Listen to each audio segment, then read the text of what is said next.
As you said in the beginning, it's the Cubans trying to get rid of the Spaniards and the Americans getting in to, take the best out of it. A very eerie feeling going down. Every meter that you go down, you see less. We're taken prisoners by the Spaniards. They were locked in the Morro Castle. Hello everyone and welcome to Underwater Adventures with Alex Mirabal. Today we will be diving in the only American ship sunk in the Spanish-American War of 1898. So let's dive into it.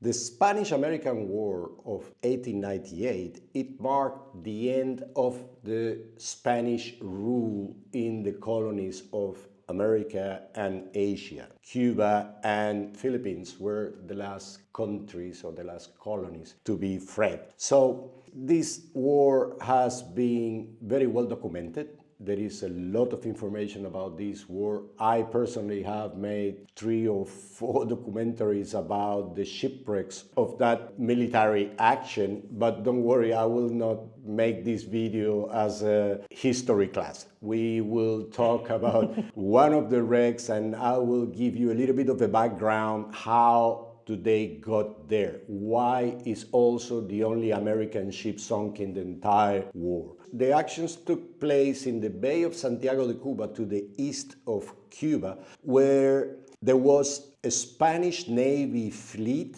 under the command of Pascual Cervera. It's known today as the Cervera fleet. There was a fleet of 7 ships that were inside the harbor of Santiago de Cuba, and they were like trapped in the middle of different things happening. They were in war with the Cuban rebels that were called Mambises. There was a big war. It was Cuba trying to get away from the colony rule. And the fleet of Cervera was there without coal. That was the main reason why the fleet was almost not operative. They didn't have coal, so the ships practically couldn't even navigate, and also some of the ships were not properly fit because when they arrived in Cuba they didn't have enough time, for instance, to mount the big guns in one of the main ships of the fleet, so they were only going with the smaller guns.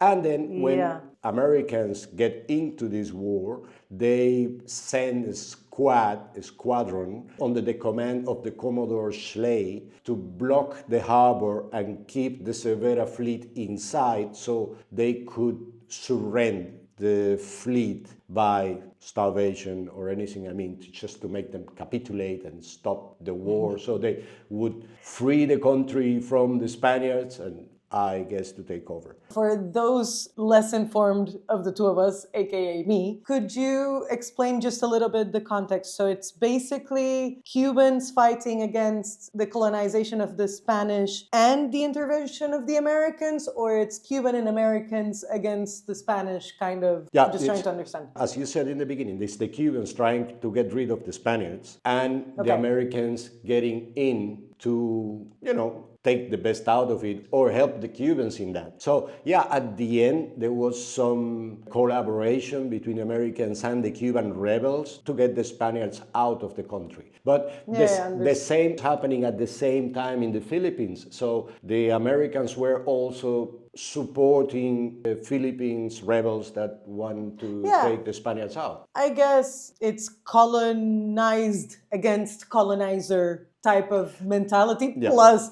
whatever benefits they could get from supporting the two countries, of course. That was the situation in 1898. This naval fleet of Cervera was like the last hope that Spain had to keep control on the island, but they were, as I mentioned, they were in really bad condition from the technical point of view. So the Commodore Schley squadron was like blocking the harbor so the Cervera fleet couldn't go out, in the case even if they wanted. And then it came a second squadron under the command of Admiral William Sampson. And all in all, the Americans ended up having like 20 modern and good ships outside of the harbor of Santiago de Cuba against 7 battered ships from the Cervera fleet. There was actually no level in that battle to be. Yeah, there was no need to really even battle because it was a losing situation. It must have been like, hey man, we are clearly better prepared. Just go home. It was so unequal, the situation. But yeah, Cervera knew that, the Spanish admiral, he knew that. He even asked the crown in Spain what to do, because going out to fight, it will be as it was later on. I will not make the entire story of the battle, but we will have different episodes and I will be giving you bits of it because it was a crazy military action. The thing is that Sampson, when he arrived with his second squadron, his idea was, okay, how can we totally block this fleet inside the harbor? And he came up with the idea of scuttling a ship in the entry channel of the bay, so sinking a ship on purpose in the channel of the bay so it will block the Spanish ships from going out of the harbor, and they could then make a siege or something and wait probably 3-4 months. The Spaniards were not getting a lot of help from land because of this war with the Cuban rebels, so it was not very easy for them to get supplies. They were actually waiting for months for a couple of ships with coal to get coal into their ships and being able to move the ships and operate the ships or going out for a battle. But those 2 ships never arrived, and that was the situation. So the Americans, they try to sink a ship in the channel of the bay to block the exit of the harbor. For that, they select a ship called Merrimac, and the Merrimac was a collier. A collier is a ship that transports coal, that supplies coal for the warships that they consume. For battle. Okay. Yeah. They supply coal to the different ships of the different fleets. So it was interesting because you can imagine this is almost like mission is to get a ship with a crew, because you have to select the crew to manage the ship to get into the point where you want to sink it. They made like I don't know, probably contest is not the right term, but they asked to their crews who will volunteer to do that. They had more than 100 volunteers. They ended up selecting 7 sailors, only 7 sailors plus the captain of that ship, and the plan was to get the ship into the channel. They put a lot of torpedoes in the side of the ship, so they will detonate these torpedoes and sink the ship in a particular point. Crazy. Americans have been thinking about Hollywood since day one. They love to blow up shit. It was a crazy plan. It was a crazy maneuver. There were crazy guys who volunteered for that Courageous. task. Yeah. And they went there, obviously entering the harbor of Santiago de Cuba from the Morro Castle, which is a big fortress in the entry of the bay. Start fire on the ship. Then also the Cervera fleet ships that were inside the bay, they start attacking this ship. All that make that they damaged the steering mechanism of the ship. They didn't have too much control of the ship after a while, and they detonate the explosive they have with them. The Spaniards were shooting at them as well, so the ship actually sank, but not right in the point in which the Americans not in the position. wanted. No, it didn't block anything. It was further north. It was in the wrong place. They still sunk the ship. The sailors and the captain of the Merrimac were taken prisoners by the Spaniards. They were locked in the Morro Castle. They survived. I have many questions. Yeah, well, ask me before I go somewhere else. Why did the Spanish crown send those ships so ill prepared? Why did the Americans send a ship in a kamikaze way, but it's a steamboat? Could that not have been sent with minimal people inside as possible, not to be sieged? Like, I have so, yeah, 1898. Yeah, I answered my own question a little Trust me. bit. I mean, the explanation of why the Spanish fleet was in such a bad condition, yeah, I could tell you, but it will take a long time. They came from Cape Verde, they stopped in Curacao, they were expecting some... So there is a long story around it. Why the Americans choose as a strategy to sacrifice a team? To do something so bold, that we will have to ask them. Obviously, there must be documentation about it, but for sure. I don't have it right now. In any case, yes, the ship sank. The crew of the Merrimac was taken prisoner, and the irony of all this event of sinking the Merrimac on purpose in front of the Spaniards is that the Merrimac was loaded with 2,500 tons of coal, the coal that the Spaniards need so desperately. So not only did we sink the ship in the wrong place, we also provided fuel for the adversary. Well, it didn't because it sunk. True. So what I'm always thinking, if the Spaniards would have known that the ship was loaded with the coal that they so desperately needed, maybe they will not have helped it in sinking it. It will have just taken it and take the coal with them. But okay, that's things that happens in war. So as I mentioned, I have made some few documentaries about this battle and the wrecks of the battle and the story of the battle in general. I was investigating this story, and as soon as I realized that this event of the Merrimac and that the Merrimac sank with this big cargo of coal, you know, the irony of the thing immediately struck me like, okay,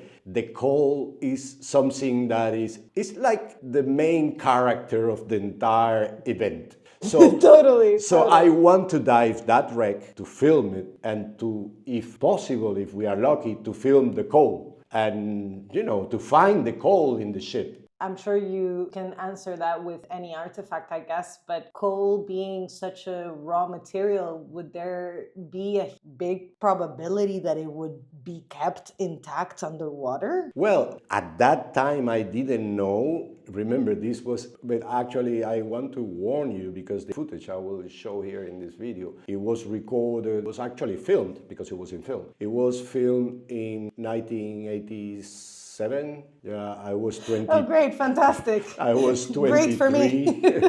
Yeah, well, quality, you will have to work with it. But I'm joking. I was very young. I was 23. So if you guys don't recognize young Alex within the team, fair enough. There's a reason. Yeah. It was many years ago. But I learned in that moment that, well, one thing is the charcoal and one thing is coal. The coal, the mineral one, the one that they make from stone, yeah, it will last even under the water many years. And you will see it in the footage that is coal. We even used it afterwards. But I thought that my main motivation was to, okay, I want to dive in this wreck and I want to see if we can find some of the coal that would have somehow changed the outcome of the battle, or at least gave Spaniards a better chance, because they didn't have a chance at all. With that coal, maybe a little bit. But even without closing the exit to the harbor, the Spaniards weren't able to sustain the battle, even failing at blocking the exit of the harbor. Yeah, then the subsequent events proved that. The thing is that, okay, we mobilized, we were planning to shoot and to film the entire Cervera fleet wrecks, because at the end they sunk every Spanish ship.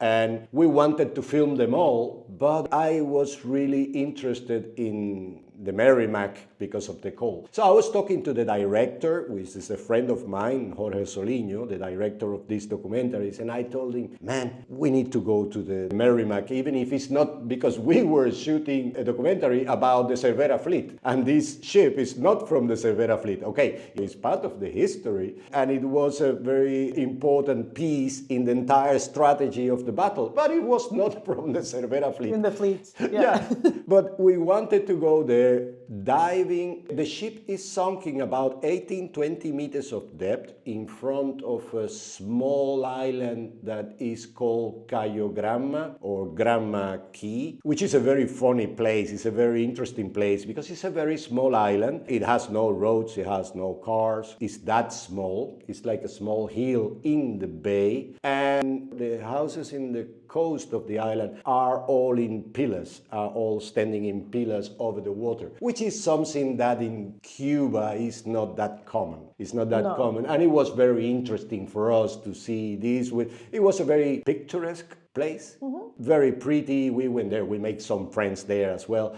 And the ship is sunk in front of that Granma Key in about 18 or 20 meters of water, but this is inside a bay. So waters in the place are not clear. They are murky waters. Yeah, murky waters. It's not the same pollution or contamination that Havana Harbor had, but this, from the movement. Yeah, this one was more natural. Like the seabed in the area is very muddy. It has a lot of silt. So the waters are always murky. You don't have a lot of visibility. You actually have very little visibility. And diving at that depth with so little visibility is challenging. And at the same time, because the entire objective of the dive was to film. To film, you need... You better see something. You need at least some visibility. I mean, more than for a regular dive. And this episode, in a way, is slightly different than the others because we were not excavating that wreck. We just wanted to film whatever was left of the Merrimac, and at the same time, try to find any coal, and if possible, bring it up and see in which condition it was, the same that we were talking a few minutes ago. And that we did. I was jumping in the water in the Bay of Santiago de Cuba, going down the line that we have previously put into place. It was a very eerie feeling going down. Every meter that you go down, you see less, and water is getting more and more dark. You still see, it's not like in the Banca Strait that there was a total zero of visibility. You could still see something, which I don't know if it's better, because, you know, every shade or every form that you see, it will scare you out because you don't know what it is. And now you just mentioned something that I always wondered, and perhaps it makes some logical sense. I have always felt more that eerie feeling. Yes, I didn't work with you. I wasn't underwater seeing the shipwrecks that you find, but seeing footage myself on movies or documentaries or out of it, it feels much more claustrophobic or anxiety inducing or scary or spooky, at least to me, when the ships are more modern than seeing a bunch of pieces of wood or things that you cannot really distinguish. Like seeing those images of the Titanic or whatever modern ship underwater, whoa, it's 10 times more creepy. I agree with you on that, because let's take this into account. If you are a professional diver and you do this every day, you know, and you have very well incorporated that modern ships or ships that still have the structure, they are dangerous themselves because you can get tangled in things and you can hit yourself and you can get cuts, whatever. Well, there are plenty of reasons why these ships are more dangerous than the historic ships that we are used to work, which are just like in the sediment and very little left. Of course, from the diving point of view, modern ships are a little bit more dangerous, certainly more dangerous than the historic ones we work. And in those conditions of inhibited visibility and that you cannot see anything, well, that danger like increases, and also it scares you out every time because there are a lot of things sticking out of the seabed that you actually, I realized that I arrived to the Merrimac when I practically hit the wreck with my mask. It was like, Oh my yeah, God. oh, okay, I'm in the wreck now. So I'm getting stressed just from hearing you. it was a difficult dive. When you see the images, obviously we dove there 3 or 4 days, all in the top of the tides, I mean between the two tides. And there were days which were, let's say, less bad. I would not say better, but you have a little bit more of visibility. Obviously, those are the days in which you will see the footage, because otherwise, in the first day, the day that we dove first time, we couldn't take any footage. It was not possible. The camera could not register anything. But in the next days, we selected the best images so you can see something as well. So I went down, almost hit the wreck with my mask, went around a little bit, and started trying. I went down with a bag because I was sure that I will find some coal. Bag for what? That I will to bring the coal up. See, but that was very confident. You're like, I can't see, I can do. What did you course. expect to bring? Well, Anything? The A rock. The first day I couldn't do anything. But on the second and the third day, yes, we did. And actually finding the coal, it was not that difficult. Okay, taking into account these adverse conditions, but it was not that difficult because first there was a lot of coal. The decks over the cargo had already disappeared. The wood of the decks have disappeared, and the coal was, I would say, Exposed. everywhere. You were swimming, whatever it looked like a rock or something, it was coal. So there I went trying to put this coal inside the bag. It's a funny exercise because every time that you take one of these pieces of coal from the sediment, you pull up all this sediment that will Inhibit your visibility again. it will kill your visibility for a few minutes. And we are filming with lights. Lights in this case, they don't help a lot because the more suspension you have in the water, the worse the lights are.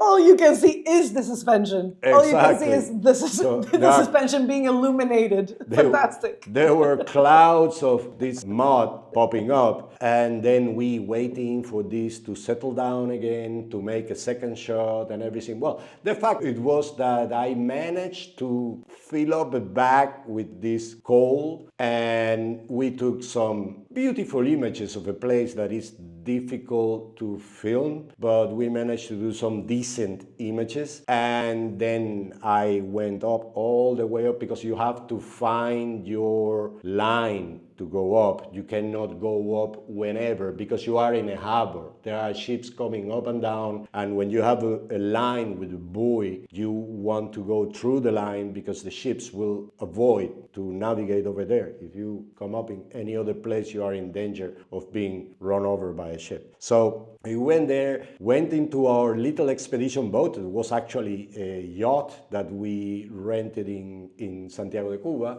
and I took all this coal out and try with my knife to break a little bit and see if inside it was still like coal, because outside it was dirty because of the mud and the sediment, but it was actually coal, usable coal. After a few days we were rented in, because we took the coal with us. After making the shooting and the film, we took the coal with us, and a few weeks later we were rented in some sort of countryside house for fill up the bottles and stuff, and we used the coal for a fire and to cook, to do some barbecue.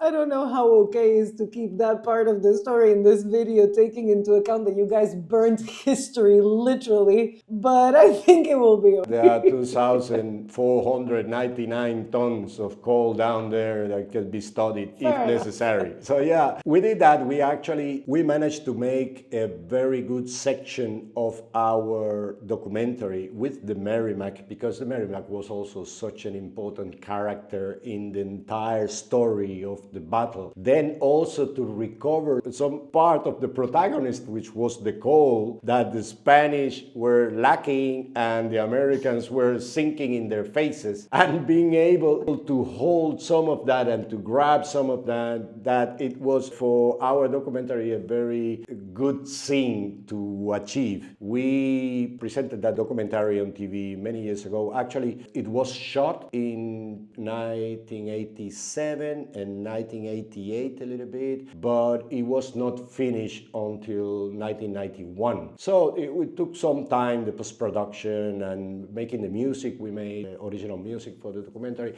It was a nice thing. Actually, the documentary was about the entire fleet. I'm just telling you the story now of the Merrimac. Yeah, because now you're explaining it, it also sounds similar to the Sanchez Barcastegui also story. So I assume it was around that. Yeah, and these two wrecks are like brothers because they are both in the entry of the bay. They are both in harbors. Yeah. more or less the same year. I mean, Barcastegui is 95, this one is 98. Yeah. Very similar when you go down there, very similar. But okay, I wanted to tell you this story. I hope you enjoy it. So you see also that sometimes it's not the archaeological work, but the underwater filming and recording what can leave you after so many years such a nice memory, because I still remember the Merrimac as one of the most interesting wrecks because of her story and her role in the battle, plus the conditions to dive, which are so peculiar,